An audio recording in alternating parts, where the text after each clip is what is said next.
Hello दोस्तों, नमस्कार। SM किसी चैनल में मैं आप सभी लोगों का दिल से बहुत बहुत स्वागत करता हूं। दोस्तों, इस वीडियो में हम लोग बात करने वाले कुछ बहुत ही इंपॉर्टेंट टॉपिक से रिलेटेड, जो कि छोटे निवेशकों के लिए बहुत ही फ़ायदेमंद साबित हो सकता है। तो चलिए दोस्तों, इस वीडियो को स्टार्ट करते हैं, बट उससे पहले एक इंपॉर्टेंट बात बताना चाहूँगा। जैसे कि आप सभी लोगों को पता है नोटिफिकेशन का इशू है, तो यस, बजाज फाइनेंस के क्वार्टर फोर के रिजल्ट ऑलरेडी आ चुके हैं। बहुत सारे लोग पूछ रहे थे, तो इसीलिए बताना चाहता हूँ कि क्वार्टर फोर के रिजल्ट आ चुके हैं एंड मैंने वीडियो भी बना दिया है।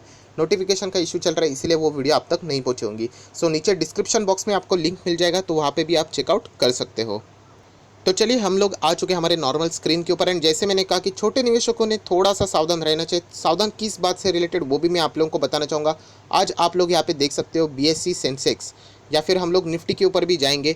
तो कल की अगर हम लोग बात करें तो अमेरिकन बाजार आप लोगों ने ऑलरेडी देख लिया था। मतलब मैं एक बार दिखाना चाहूँगा उसका चार्ट पैटर्न। तो आप देख सकते हैं अमेरिकन बाजार ने क्या ज़बरदस्त जंप लगाई थी, बहुत ही शानदार रैली। मतलब अगर मैं बात करूँ तो रफली 1000 पॉइंट के आसपास भी अमेरिकन बाजार जा चुका था। इतना ज़बरदस्त रैली हम लोगों को देखने को मिला। उसके बाद थोड़ा सा नीचे है, रफली 900 के आसपास आप लोग उसको कंसीडर कर सकते हो। सो 1000 पॉइंट की रैली एंड उसके पीछे की वजह मैंने कल ही आप लोगों को बता दिया था कि कोरोना वायरस की जो ट्रायल थी वो बहुत ही सक्सेसफुल, मतलब बहुत ही अच्छे तरीके से सक्सेसफुली उन्होंने यहाँ पे उस ट्रायल को अंजाम दिया है। सो अभी देखना है by the end of July, उन्होंने कहा है कि वो उसका फाइनल टेस्टिंग करने वाले हैं एंड वो अगर वो सक्सेसफुल हो जाता है तो वैक्सीन आ जाएगी। इसका अर्थ ये नहीं कि जुलाई से ही वैक्सीन बांटना शुरू करेंगे या फिर अगस्त से, टाइम लगेगा उसको बनाने के लिए, बट एटलीस्ट हमारे पास होप रहेगा कि कभी ना कभी मेडिसिन अवेलेबल हो जाएगा। सो उसी अच्छी खासी न्यूज़ के बाद हम लोगों को डो जोन्स में जंप देखने को मिली। उसी के साथ साथ मैंने ये भी कहा था कि डो जोन्स में सिर्फ वो एक कारण नहीं है, और एक कारण है कि डो जोन्स में वापस फेडरल रिजर्व ने कहा कि अगर लिक्विडिटी की कोई भी कमी पड़ती है मार्केट में तो हम लोग प्रोवाइड कर देंगे। सो इसीलिए डो जोन्स में हम लोगों को कल ऐसे दो पॉजिटिव न्यूज़ एक ही टाइम में सुनने को मिले एंड देखने को भी मिले, जिसके वजह से अमेरिकन बाजार लगभग 1000 पॉइंट हम लोग को भागते हुए देखने को मिला है।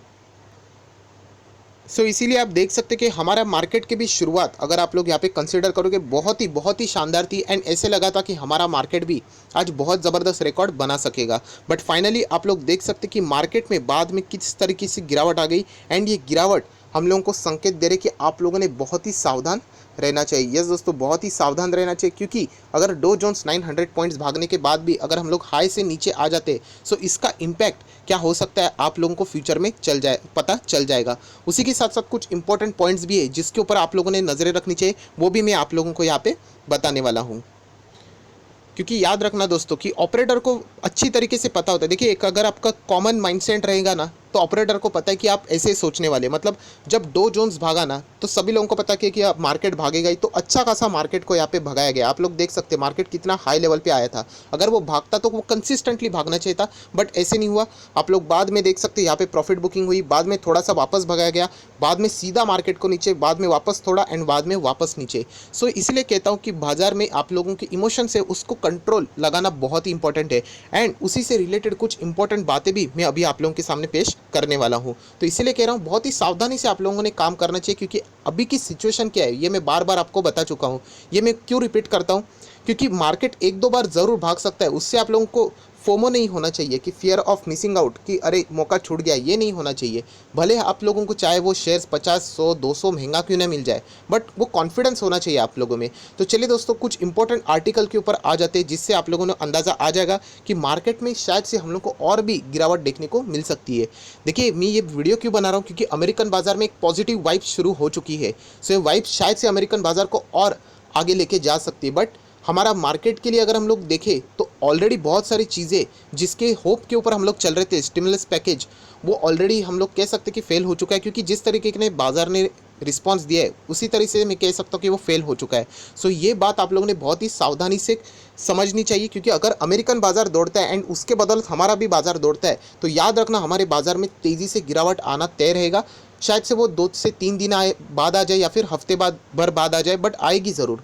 सो उसी के साथ साथ कुछ इंपॉर्टेंट बातें आप लोगों के सामने अभी रखना चाहूँगा। सो दोस्तों, गोल्डमैन सैच आप सभी लोगों को पता है, उन्होंने जिस तरीके की कमेंट्री की थी, हमारी जीडीपी की बात की थी, क्वार्टर टू में 45% तक स्लंप हो सकती है, इतनी नीचे जा सकती है। बिगेस्ट रिसेशन, आज तक हम लोगों ने जितना डीपर रिसेशन कभी नहीं देखा होगा ऐसा रिसेशन आज इंडिया देखेगा। पूरे दुनिया में भी ऐसे रिसेशन की बात की जा रही है।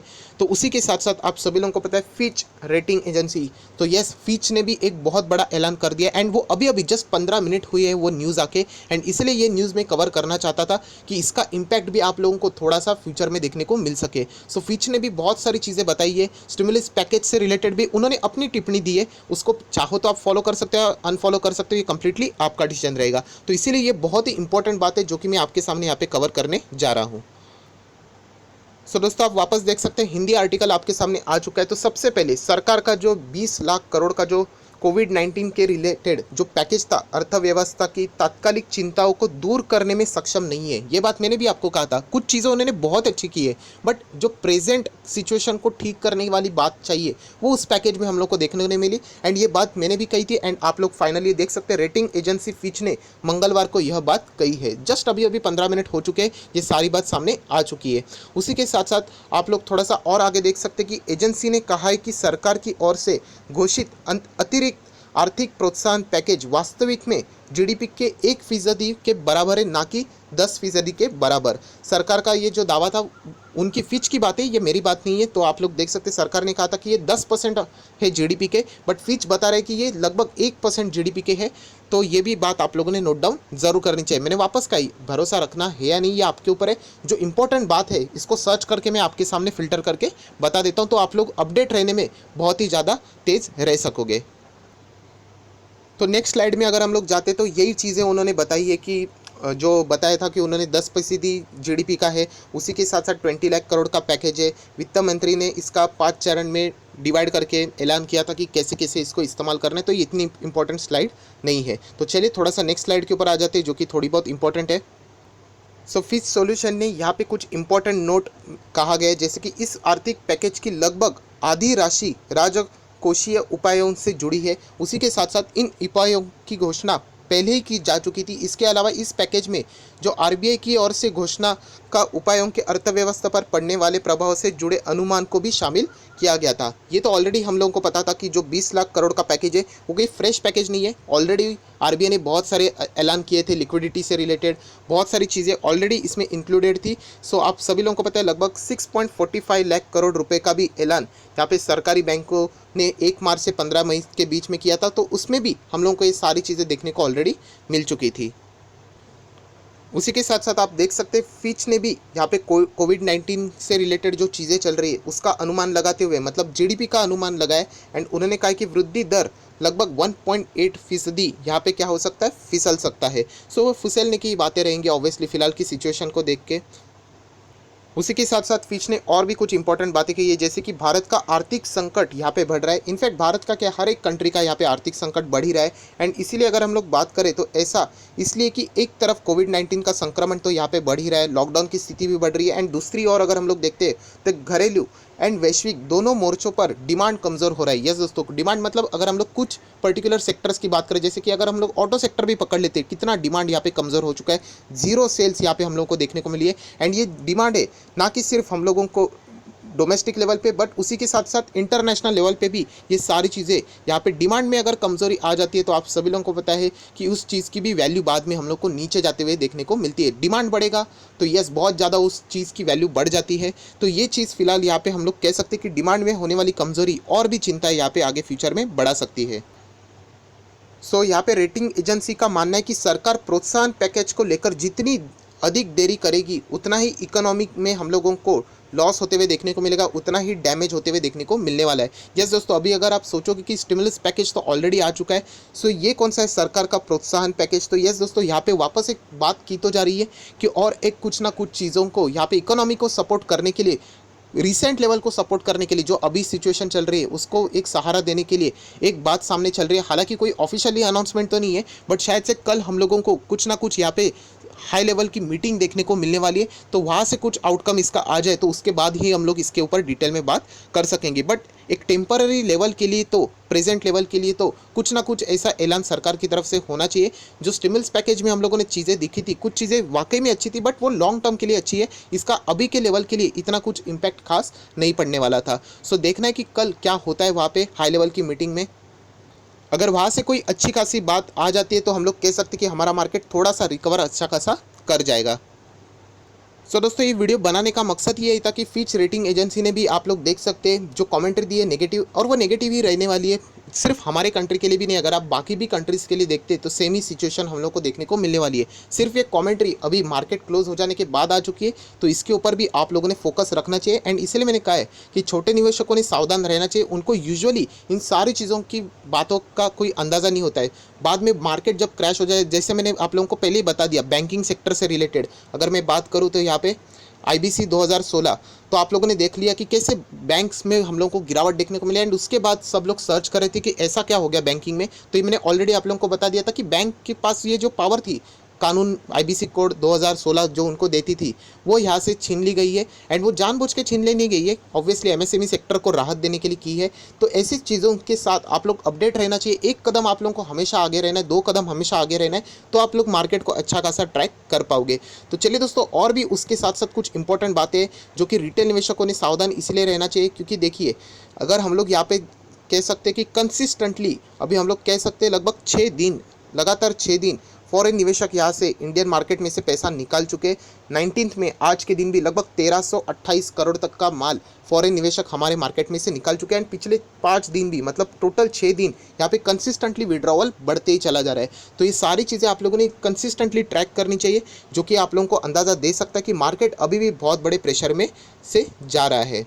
उसी के साथ साथ और एक इंपॉर्टेंट बात जो मैं हमेशा आप लोगों को कह रहा हूँ कि कोविड-19 का ग्राफ, ये ग्राफ जब तक ये फ्लैट नहीं होता तब तक हमारे मार्केट में एक प्रेशर हम लोगों को देखने को ही मिलने वाला है। देखिए छोटा मोटा उछाल मार्केट में आ सकता है, बट वो भरोसेमंद वाला उछाल रहता है ना, वो देखने के लिए अभी भी हमारा मार्केट इतना स्ट्रांग नहीं है। जिस तरीके की न्यूज़ सामने आ रही है, जिस तरीके की सिचुएशन फिलहाल मार्केट में यहाँ पे बन रही है, क्योंकि अगर मैं आपको डेटा भी दिखा दूँ तो आप देख सकते कंफर्म केसेस 1 लाख के भी ऊपर जा चुके हैं। एंड फिलहाल जो ग्राफ है वो भी कंसिस्टेंटली ऊपर जा रहा है। तो ऐसी चीज़ें अगर ऊपर ही जाती रहेंगी तो लॉकडाउन की भी स्थिति ये कोई, मुझे ऐसा नहीं लग रहा कि नॉर्मल हो सकेंगे। एटलीस्ट मैं रेड जोन की बात कर रहा हूँ। एंड रेड जोन में अगर आप देखते हो तो मेट्रोपॉलिटन सिटीज़ आती है, जो कि बड़े बड़े यहाँ पे वहाँ पे रोज़गार उपलब्ध है, जहाँ पे इकोनॉमी को सपोर्ट करने वाले ऐसे स्टेट्स है, सिटीज़ है, जो कि अगर बंद रहेंगे तो बहुत ही दिक्कत आगे फ्यूचर में आ सकती है। तो इसलिए मैंने आप लोगों को कहा है कि आपको सावधानी से रहना है। अगर पैसा लगाना है तो बहुत सारे लोग, मैं अभी भी देखता हूँ कमेंट सेक्शन में, बुरा लगता है, लमसम अमाउंट लगा देते, तो फिर मेरे पास सोल्यूशन नहीं बचता है। मैंने अभी भी कहा है कि मार्केट में अगर पैसा लगाना है तो हमेशा ट्रांचेस में लगाना होता है, स्टेप बाय स्टेप लगाना होता है। एग्जैक्ट बॉटम किसी को भी नहीं पता। अगर एग्जैक्टली किसी को पता है कि एक स्टॉक, फॉर एन एग्जांपल 1000 पे चलने वाला स्टॉक अगर वो गिर रहा है एग्जैक्टली आकर वो 400 पे ही रुकेगा, तो स्टॉक मार्केट ही खत्म, थियरी ही खत्म उसकी, सब लोग 400 पे ही खरीद लेंगे। तो ये एग्जैक्ट बॉटम किसी को नहीं पता होता है, इसीलिए इंस्टॉलमेंट में इन्वेस्टमेंट करना होता है। एंड सेकेंड बहुत बहुत बहुत इंपॉर्टेंट स्टेप वो है ब्लू चिप स्टॉक। मैं हर वीडियो में इसका जिक्र करूंगा कि फंडामेंटल स्ट्रॉन्ग शेयर में ही निवेश करना है दोस्तों, ये बात भी आप लोगों ने पता होनी चाहिए। एंड एक वीडियो मैंने आप लोगों को बताया था कि रिटेल निवेशक गलती कहाँ पे करते, ऐसे बिजनेस में पैसे लगा देते जहाँ पे उनको उस बिजनेस का ABCD भी नहीं पता है। तो ऐसी भी गलती मत कर लेना कि कल आप लोगों को पता ही नहीं चले कि उस बिजनेस में क्या हो रहा है, वो क्यों गिर रहा है, तो वह बहुत बड़ा नुकसान आप लोगों को यहाँ पे झेलना पड़ सकता है। अगर ऐसे बिजनेस में अगर आपको पैसा लगाना है कि जो बिजनेस का नॉलेज नहीं, तो वहाँ पे भी जो बड़े दिग्गज स्टॉक है जिनका हिस्ट्री पिछले 20 साल से ज़बरदस्त स्ट्रांग रहा है, तो ऐसे स्टॉक में आप चाहो तो निवेश कर सकते हो। वरना अगर आप कोई मिड कैप और स्मॉल कैप की ओर जाओगे तो आप अपने आप को बहुत ही ज़्यादा रिस्क में डाल सकोगे। तो ये जितने भी इंपॉर्टेंट पॉइंट्स थे मैंने एक वीडियो में कवर करके आप लोगों को वार्न करने की कोशिश की है कि अभी भी आप लोगों ने इमोशन में बह के नहीं जाना है। डो जोन शायद से और कोई अच्छी न्यूज़ आ जाए लिक्विडिटी से रिलेटेड वहाँ पे फेडरल रिजर्व से, तो वहाँ पे वापस बढ़ सकता है। हमारे मार्केट में भी जोश वापस उसके वजह से आ सकता है, बट वो ज़्यादा देर तक टिक नहीं पाएगा। एंड फाइनली हम लोग को वापस बाजार गिरते हुए देखने को मिल सकता है। यही कहना चाहूँगा कि सावधानी से कुछ भी चीज़ कर रहे हो तो बहुत ही संभाल के करना। एंड यहाँ पे वीडियो क्लोज करने से पहले यही कहना चाहूँगा, अगर ये अच्छा लगा होगा वीडियो तो ज़रूर इसको लाइक करना है, दोस्तों के साथ शेयर करना भी बिल्कुल मत भूलना। चैनल में फर्स्ट टाइम आए तो इसको सब्सक्राइब करके साथ में बेल आइकन रहता है उसके ऊपर भी हिट कर देना, तो जो भी मेरा वीडियो का लेटेस्ट नोटिफिकेशन रहेगा वो आप तक पहुंच जाएगा। So that's it, thank you very much दोस्तों, we will be meeting in our next video. तब तक के लिए बाय बाय।